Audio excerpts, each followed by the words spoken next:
의문 가운데 이런 것들이 있을 것입니다. 나는 누구인가? 그리고 누가 나를 여기에 두었는가? 나는 어디로부터 와서 어디로 가는가? 그리고 나는 장차 어떻게 될 것인가? 이런 의문들은 우리가 살아가면서 수시로 느끼고 또 우리의 마음 가운데에서 이렇게 치밀어 오지만 아마 속 시원한 대답을 마련한 사람들은 별로 없을 겁니다. 저 또한 어렸을 때부터 이러한 의문에 실험하다가 목사가 되었고 또 그것을 더 풀어보고자 신학자가 되었지만 여전히 풀리지 않는 미스테리입니다. 틈틈이 이러한 문제들은 저 자신이나 또 이 신앙 공동체를 고통스럽게 하고 혼란스럽게 만들기도 합니다. 개인사에 찾아오는 이런 알 수 없는 어려움들, 고통들, 고민들, 그리고 우리 교회까지 올 수 있는 여러 가지의 문제들, 혼란스러운 것들, 왜 이것이 주어져야 하는가? 왜 우리가 이런 일을 당해야 하는가? 누가 우리 삶의 문제를 속 시원하게 대답해 줄 수 있을까? 그런 생각을 하곤 합니다. 옛날 형님들, 또 옛날에 살다간 옛 조상들의 지혜를 한번 생각해 보곤 합니다. 사자성어 중에서 세옹지마라고 하는 성어가 있죠. 너무나 잘 아는 그러한 단어이죠. 우리가 뭐 인생사 세옹지마다 하는 얘기를 하는데 병방세자, 늙은이 옹자, 갈지자, 말맞자를 써서 변방에 사는 늙은이의 말이라고 하는 뜻입니다. 기억을 하자면 여기에 관련된 재미난 일화가 있지 않습니까? 중국 변방에 살고 있는 어떤 노인이 있었어요. 아마 그 변방이라고 하는 몽골 지역 근처 아니면 만주 지역 근처가 아닐까 합니다. 마을마다 집집마다 말을 기르니까. 근데 이 노인의 말이 준마가 그냥 들판으로 나가서 도망나갔습니다. 그러니까 동네 사람들이 위로한답시고 아이고 영감님 아끼던 말을 잃어버렸으니 얼마나 상심이 크십니까? 이런 얘기를 한다 이거예요. 근데 이 지혜로운 노인분께서 하신 얘기가 이 일이 나에게 또 좋은 일이 될지 누가 아닌 게 아니라 며칠이 지나서 그 늠름한 준마가 암말을 거느리고 집으로 돌아온 거예요. 잃어버릴 줄 알았던 말이 2마리가 되었습니다. 얼마나 기쁘겠습니까? 그래서 마을 사람들이 또 그 노인에게 찾아가서 영감님이 참 기쁘시겠습니다. 이렇게 말을 좋은 말을 또 하나 거저 얻게 되었으니 얼마나 기분 좋으십니까? 이때 노인분께서 말씀하십니다. 이 일이 또 나에게 해가 될지 누가 아닌 게 아니라 그 얻은 새 말을 자기의 귀한 아들이 타고 연습을 하다가 낭만을 해서 다리를 부러뜨려 버렸어요. 그래서 하체 장애인이 된 겁니다. 잘리잘리 됐어요. 그러니까 또 마을 사람들이 위로한답시고 아유 영감님 이 큰일을 당해서 이 귀한 아드님 이런 큰일을 당해서 이거 참 애석합니다. 이랬더니 또 노인이 하는 얘기가 아니 이 일이 또 도리어 나에게나 저에게 좋은 일이 될 줄 누가. 몇 년이 지나지 않아서 중원에 전쟁이 일어나서 큰 피바람이 붑니다. 모든 가정마다 아들들이 징용을 가고 그 전쟁터에서 축복 나것처럼 목숨을 잃어요. 하지만 이 노인의 아들은 다리가 장애가 있는 관계로 전쟁터에 끌려가지 않고 오랫동안 아버지를 공양했다 하는 이 이야기가 전해져 버립니다. 모르겠죠. 우리가 지금 당장 겪은 일이 이게 지금은 아프고 쓰라리고 고통스러워도 이게 지나면은 좋은 일이 되지. 또 지금은 달리달고 기쁘고 즐거워할 일이 지나고 나면은 나쁜 일이 될지 모르는 겁니다. 그래서 옛 또 선인들이 얘기하지 않습니까? 호사다마라고요. 호사다마. 누구나가 다 바라는 일, 누구나가 쫓아가는 좋은 일 속에 마귀가 만드는 얘기 아닙니까? 대표적으로 돈 버는 일이 그렇지 않습니까? 쉽게 돈 버는 일, 유흥업소를 차려서 쉽게 돈을 벌려고 하면은 영적인 마귀뿐만 아니라 마귀 같은 사람들도 많이 들끓어요. 그런 현장. 오늘날 세상 사람들은 이런 사실을 모르고 너무나 성급해지고 시야도 좁아지고 기다릴 줄도 모르는 사람들이 되어가고 있습니다. 또 우리 예수님을 믿는 우리 그리스도인들조차도 복과 성공에 대해서 너무 성마르게 갈구하고 있는 일이 아닌가 싶습니다. 신실과 인내로 하나님의 뜻과 인도를 잠잠히 기다려야 되는데 그러한 덕목이 부족하진 않을까. 사도 바울은요, 자신의 신앙적인 후계자인 디모데에게 타락한 말세의 징조가 어떠할까 이렇게 예견한 바가 있습니다. 우리가 말세다 이런 얘기를 많이 하잖아요. 근데 그 타락한 말세의 징조의 특징이 어떤 건지 이렇게 이야기를 하고 있어요. 디모데후서 3장 2절 이하에 보면은 사람들은 자기를 사랑하며, 잘 들어보세요. 말세에 이런 일이 된다는 거죠. 자기를 사랑하고 돈을 사랑하고 자금하고 교만하고 또 좋은 일에 대해서 도모하고 마음을 모으는 게 아니라 회방하고 또 부모를 거역하고 감사하지 않고 거룩하지 않고 무정하고 원통함을 풀어주지 아니하고 참소하며 자꾸 소송을 걸어서 자꾸 재판 건다는 얘기죠. 그리고 절제하지 못한다. 또 4절에 보면은 배반하여 팔며 조급하다. 그리고 쾌락을 사랑하기를 하나님 사랑하는 것보다 더하다 하겠습니다.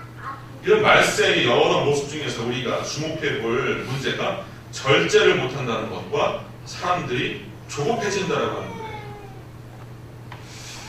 그래서 정말 아닌 게 아니라 우리가 지금 말세 심화에 살고 있는 것이 아닌가. 우리의 세태가 꼭 그러한데요.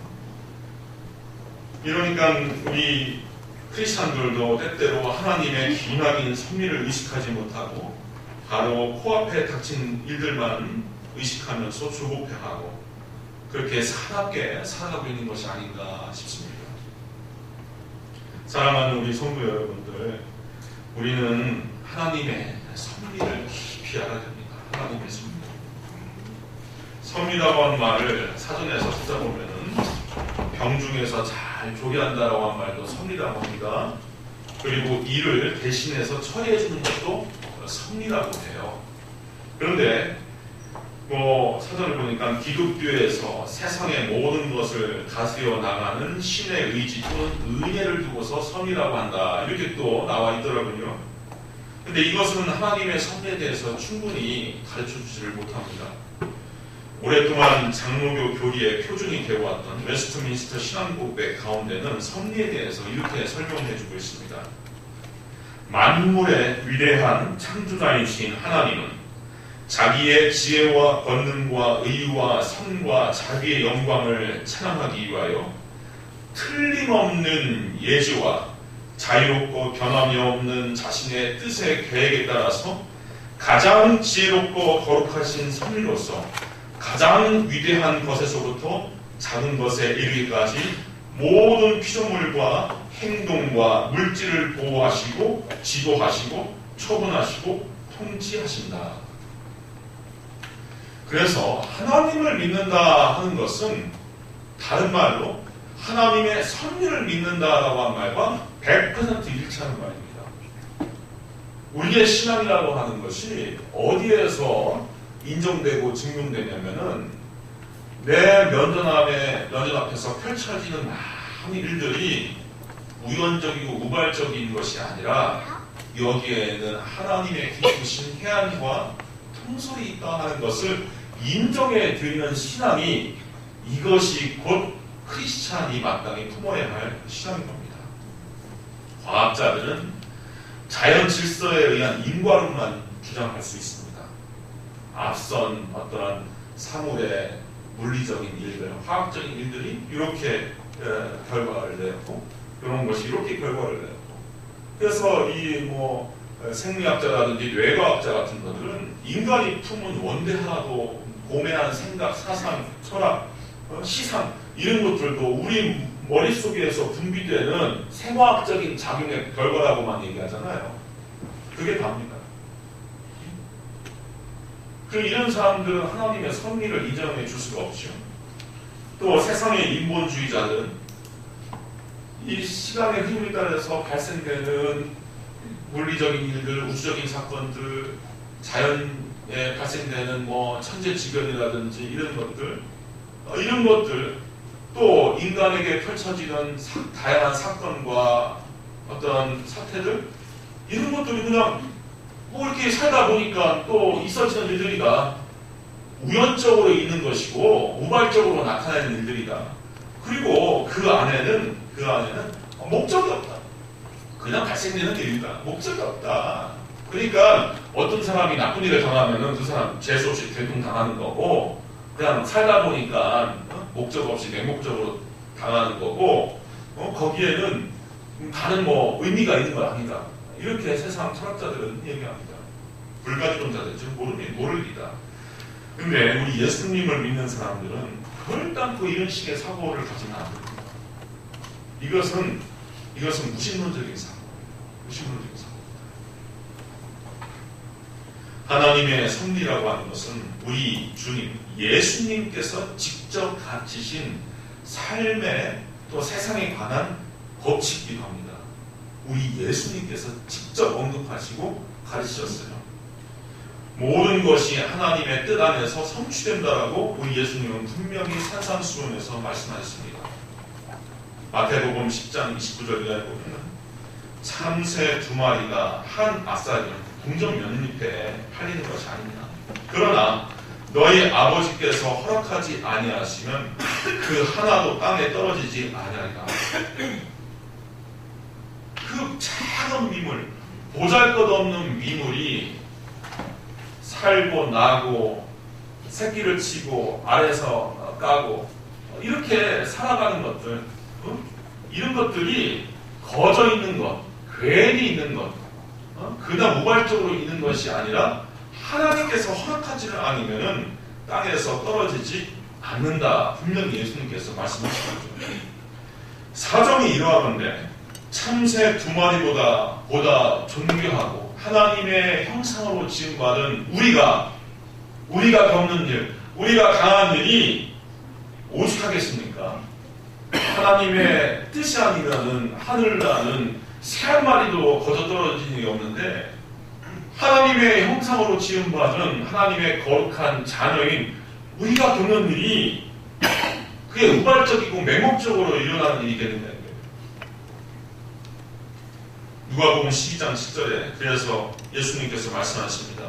너희에게는 심지어 머리털까지도 다 새 신바 되었나니 두려워하지 마라. 너희에게는 심지어 머리털까지 다 새 신바 되었나니 두려워하지 말라. 너희는 많은 참새보다 더 귀하게 하겠습니다. 얼마나 위로가 되는 말씀입니까? 모든 사정 머리털이 빠지고 나고 하는 것까지도 다 하나님께서 알고 계시다는 거예요. 그러니 우리 하나님께서 우리를 얼마나 존귀 여기고 계시는가.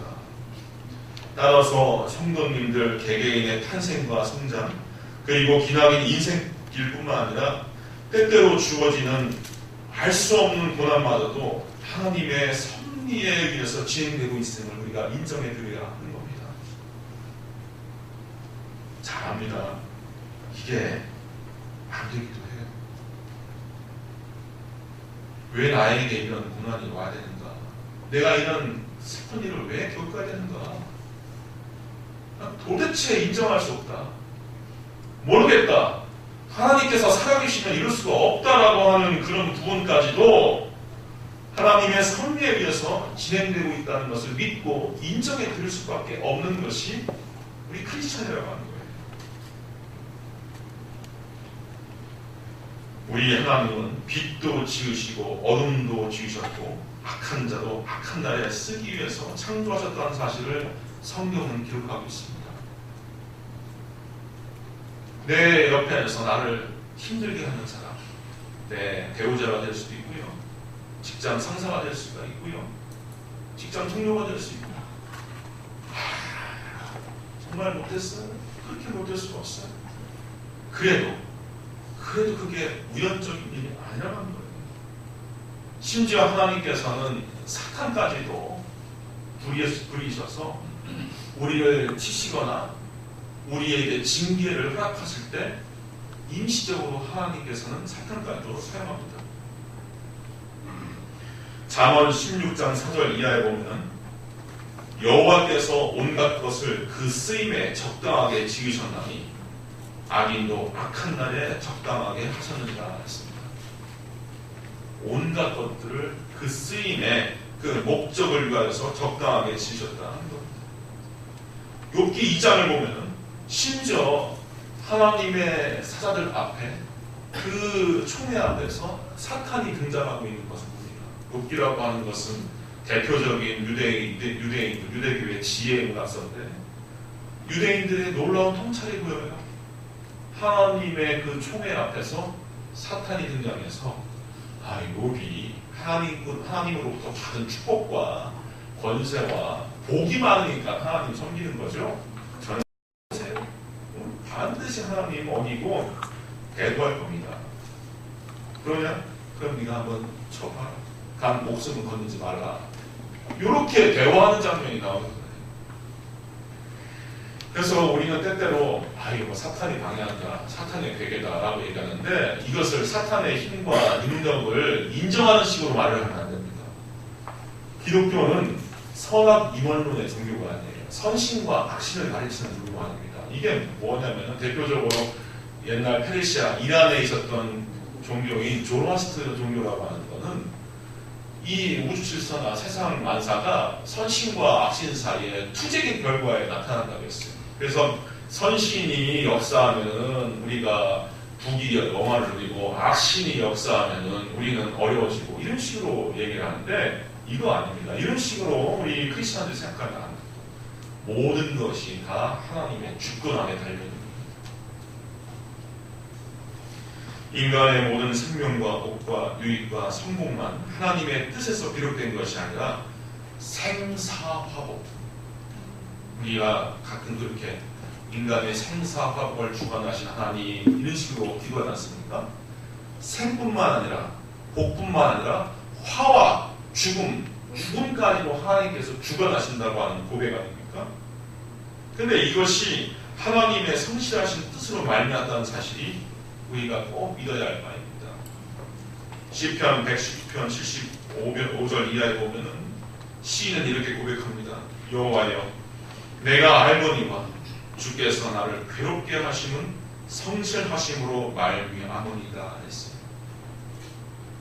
하나님께서 졸거나 우리를 인도하시고 섭리하실 때 귀찮아하시거나 될 대로 되라, 내가 우주에 어느 정도 질서를 넣었으니까 그냥 저도 불러가게끔 될 대로 되라가 아니라 우리가 겪는 고난과 아픔이 하나님의 성실하심 때문이다 라고 시인은 그렇게 통찰하고 있습니다. 사도 바울이요, 에베소에 보내는 편지에 이런 표현을 한 적이 있어요. 2장 10절, 에베소서 2장 10절에 보면은 우리는 그가 만드신 바라 이렇게 개정 개혁판에 이렇게 되어 있고 새 번역판을 보면은 우리는 하나님의 작품이다 이렇게 되어 있는데 원어로 보면은 이 작품이라고 하는 말에 포이에마라고 하는 말이 있어요. 포이에마. 이게 영어에서 포임이 됩니다. 포임. 시. 그래서 이것은 사도 바울이 놀라운 참 것을 우리에게 가르쳐주고 있는데 우리 한 사람 한 사람은 하나님께서 지으신 시라고 하는 것이. 그런데 이 시라고 하는 것이 과거 동양권에서 보면은 기승전결의 구조를 갖고 있어요. 어떤 그 테마 시의 시상을 제기하는 것을 기라고 하고 그것을 좀 더 북돋아서 좀 이렇게 발전시키는 것을 승이라고 하고, 그리고 승에서 다른 방향으로 또 다른 맛깔나는 방향으로 또 뒤집어 엎듯이 그냥 전환시켜버리는 것을 전이라고 합니다. 전. 그리고 나서 거두어 끝내는 것을 별이라고 하는데, 시가 이렇게 지어져야지 시 맛이 난다고 했어. 시. 밋밋하게 해서 끝나버리는 시가 아니라 기승전결해 보면 이 전이라고 하는 것이 시의 묘입니다. 엎어버리는 겁니다. 바꿔버리는 겁니다. 뒤집어버리는 겁니다. 그리고 나서 다시 모아서 결론을 내리는 것이 시다운 시다, 이렇게 가르쳤어요. 우리 청소년들 사춘기를 보내는 학생들, 여학생들이 시를 짓는 거 보면 늘 이러잖아요. 사랑이 어때요? 그리움이 어때요? 고독이 어때요? 이런데 그 나이 든 그 입장에서 그런 거 보면은 이게 그야말로 시답지 않는 거죠. 시답지 않다는 얘기가 바로 여기 나옵니다. 시답지 않는 거. 그런데 하나님 앞에서 우리 성도님들 하나하나의 삶이 시다울 수 있을 때, 시다울 수 있다는 것은 우리 어느 정도 마음의 준비를 좀 해야 됩니다. 하나님 앞에서 지어진 시라고 하는 것이 그런 의미가 있어요. 어떤 우리의 삶의 기경이 되는 순간, 고통과 고난, 번뇌와 번민으로 연단이 되어지는 순간이 분명히 있다는 거죠. 성경에서 하나님의 작품으로서, 하나님의 시로서 참 아름답게 빚어진 위인이 있다면 단연 요셉입니다. 오늘 본문이 요셉이 결국 모든 고난과 고초를 이기고서 정말 수십 년 만에 자기의 아버지와 또 자기의 형제를 보는 그 찰나에 그가 자기의 생애를 돌이켜 보면서 고백하는 내용이 오늘 본문의 내용인 거예요. 요셉은 그 아버지 야곱이 가장 사랑했던 라헬에게서 난 아들입니다. 여기에 이 지역에서는 대갯머리 송사에 쇠가 녹는다라고 하는 속담을 쓰는지 모르겠습니다. 대갯머리 송사에 쇠가 녹는다. 그러니까 부부가 머리맡에서 서로 두런두런 얘기하면서 아이고 영감 이렇게 해주세요. 아이고 마누라 이렇게 좀 해봐. 서로가 이렇게 얘기하는 것 때문에 그냥 쇠가 녹을 정도로 그냥 일이 그렇게 잘 풀린다는 거죠. 근데 내 아내 중에서 가장 사랑하는 아내 라헬에게서 난 요셉이니까 얼마나 사랑스럽겠습니까? 12아들 중에서 가장 사랑해서 어렸을 때부터 채색 옷을 입히면서 자라나겠는데, 아니 이 녀석이 이렇게 자라나면 좀 겸손할 줄 알지, 자기가 막 꿈에 대해서 막 자랑하고 떠들어요. 응? 어느 날 꿈을 꿨는데 자기가 묶은 곡식단을 향하여서 형들이 묶은 곡식단이 막 절을 한다. 그러면 조용히 입다물고 있으지만 이것을 자랑을 한 거예요. 형들이 그 얘기를 듣고서 시시거리죠. 가뜩이나 항상 편애를 받고 있는데, 야 꿈도 저렇게 교만한 꿈을 꾸는구나. 또 꿈을 꾸는데 정말 하늘의 모든 일월 성신이 자기 별을 향하여서 머리를 조아리고서 경배를 하는 거예요. 이 얘기를 또 아버지가 듣고서, 야 아버지와 어머니의 별이 너를 향하여서 절을 할 일이 있겠느냐, 이랬단 말이죠. 근데 결국 그런 일이 벌어집니다.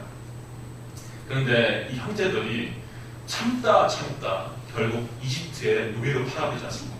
아버지에게는 죽었다고 얘기하고 팔아버립니다. 보디발 장군 집에서 열심히 청지기로 일을 하는데, 그래서 번성하고 편해지는데, 이 보디발 장군의 아내가 젊고 아름다운 이 요셉을 보고서 현혹당해서 나랑 좀 자자 이렇게 하는 거예요. 그러니까 그 위기의 순간을 탈출하기 위해서 잡아 끄는데 그냥 맨몸으로 도망갔어요. 부하가 같이 이 요셉, 그러니까 이 보디발의 아내가 이것으로 고발을 받았으니까 저 청지기 요셉이라는 놈이 나를 폭탄하고 있다, 증거가 있다, 이 녀석이 벗어둔 이 옷가지를 보시오. 자기는 믿음을 지키고 정의로움을 지키기 위해서 했던 초신이지만 졸지에 감옥 써야 됩니다. 감옥에서 이팔 청춘을 다 보냅니다. 감옥에서. 이렇게 정말 억울한 인생이 이렇게 정말 절망적인 인생이 있을 거예요. 거기에서 축축하고 냄새나는 어두운 감옥에서 청춘을 보내면 앉아있습니다. 그런데 파라오의 떡 맡은 관원장과 술 맡은 관원장이 정변으로 인하여서 투옥을 당했는데 요셉과 같이 감옥살이를 합니다. 그런데 이 두 관원장이 또 꿈을 보았고 얘기를 해줘요. 포도주를 맡은 관원장은 좋은 나무에 열린 포도를 내가 결실해갖고 이것을 포도주를 만들어서 바로에게 진상을 했더니 바로가 잘 마시더라. 떡 맡은 관원장은 광주 위에 놓고서 바로에게 드릴 떡을 준비하는데 새가 와서 먹더라. 이것이요.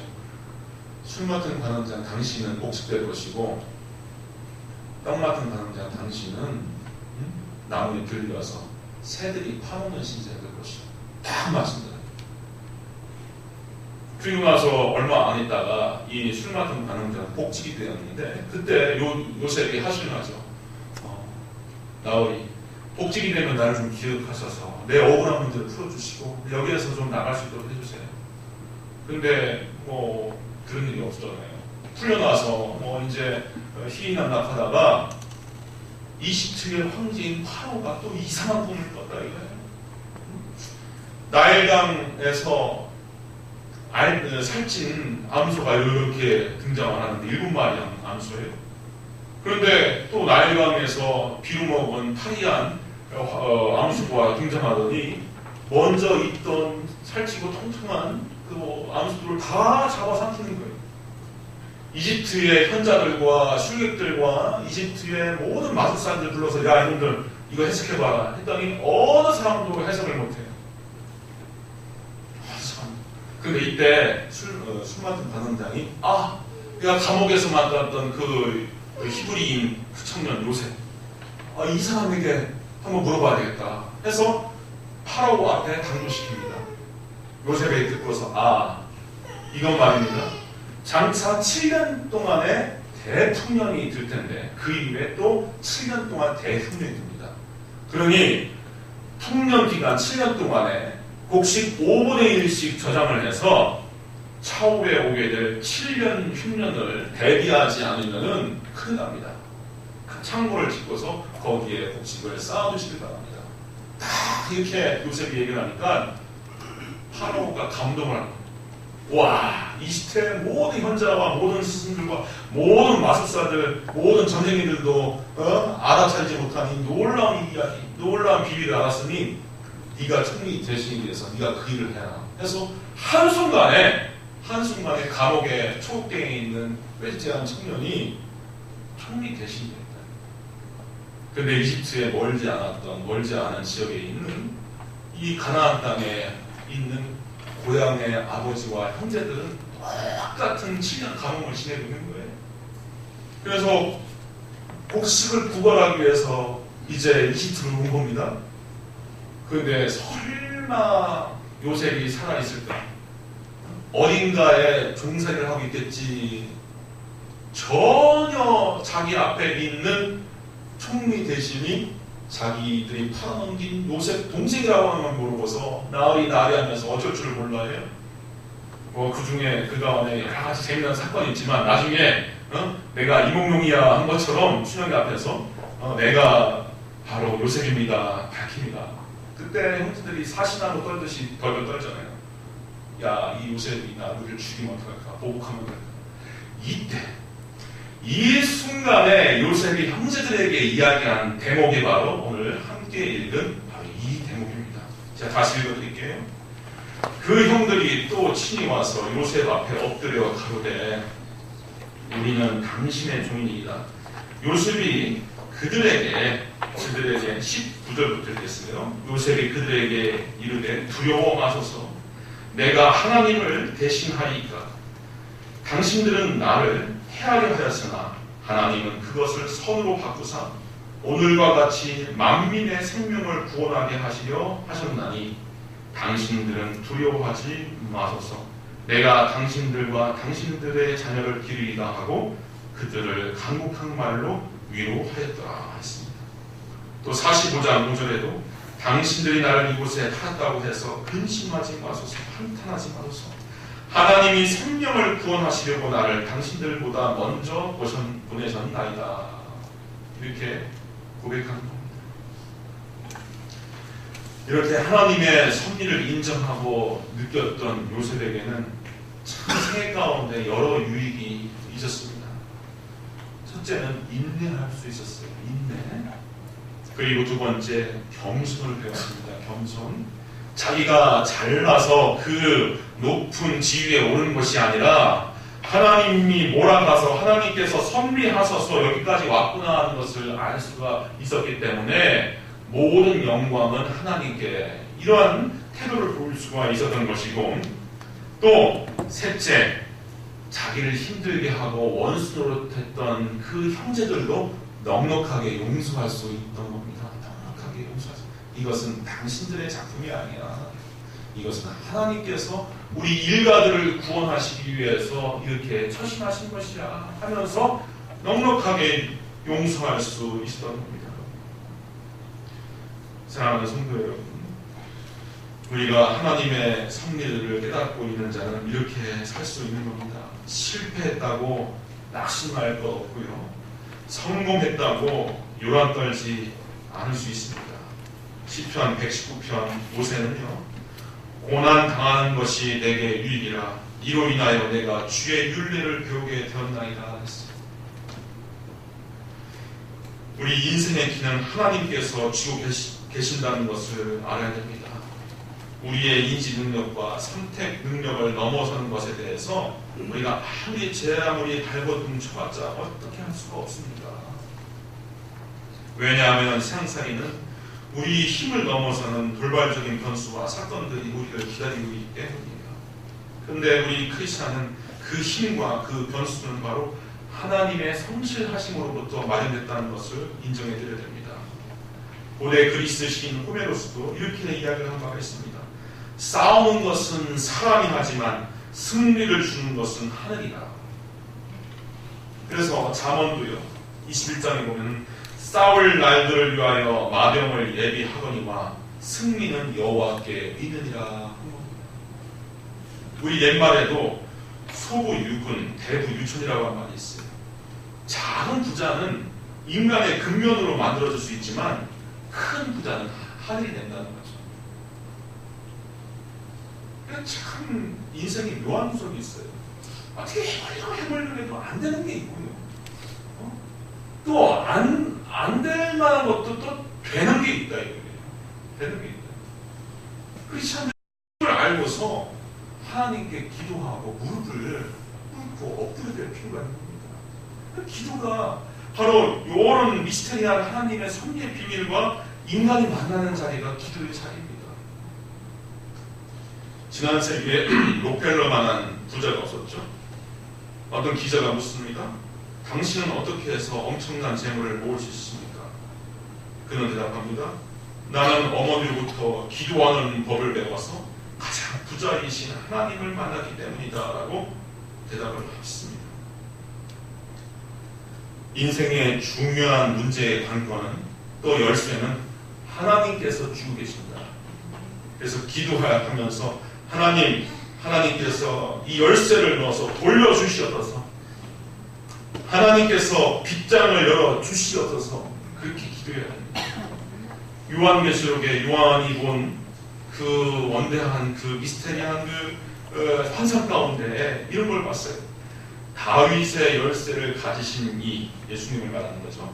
곧 열면 닫을 사람이 없고 닫으면 열 사람이 없는 그가 이르시되 볼지어다 내가 네 앞에 열린 문을 두었으니 능히 닫을 사람이 없으리라 했습니다. 예수님께서 닫아버리면은 인간이 아무리 열려고 해도 굳게 닫혀 있고요. 인간이 아무리 닫으려고 해도 예수님께서 열어버리면 그것을 닫을 자가 없다는 거예요. 하나님의 섭리를 믿는 사람은 슬플 때 소망을 가질 수가 있고, 고통당할 때는 그로 인한 축복을 기대할 수가 있고, 기쁠 때에는 겸손할 수가 있으며 부유할 때 이웃과 나눌 수 있습니다. 잠언 27장 1절에 보면 너는 내일 일을 자랑하지 말라. 하루 동안에 무슨 일이 났는지 내가 알 수 없음이라 했습니다. 이러한 섭리를 알고 인정해드리는 우리 사랑하는 성도님들 삶 가운데 하나님의 지혜로운 섭리와 인도하심과 평강 가운데 온전한 위로와 하나님의 평화를 누리실 수 있기를 주님의 이름으로 축원드립니다. 기도하겠습니다. 아버지 하나님, 때때로 우리는 알 수 없는 인생의 사건과 일들로 인하여서 근심하고 염려하고 눈물 지며 한숨을 쉬십니다. 아버지 하나님, 이러한 고통을 우리 하나님께서 헤아리시고 우리 예수님께서 친히 겪으신 일로 인하여 파감하실 줄로 믿습니다. 하지만 때때로 너무나 아프고 고단하고 힘듭니다. 이러한 연약한 인생들을 우리 하나님 위로하여 주시고 말씀을 통하여 기도 응답을 통하여 성령 하나님의 감화와 감동을 통하여 우리에게 힘과 위로와 세임을 허락하여 주시사 저는 다리 또 상처이 난 무릎을 고치시고 싸매주시는 하나님의 능력으로 우리가 하나님과 더불어 잔단한 물가로 푸른 수장으로 인도함 받는 역사가 있게 하여 주시옵소서. 예수님의 이름으로 기도하옵나이다. 아멘. 찬송가 400장 함께 드립니다.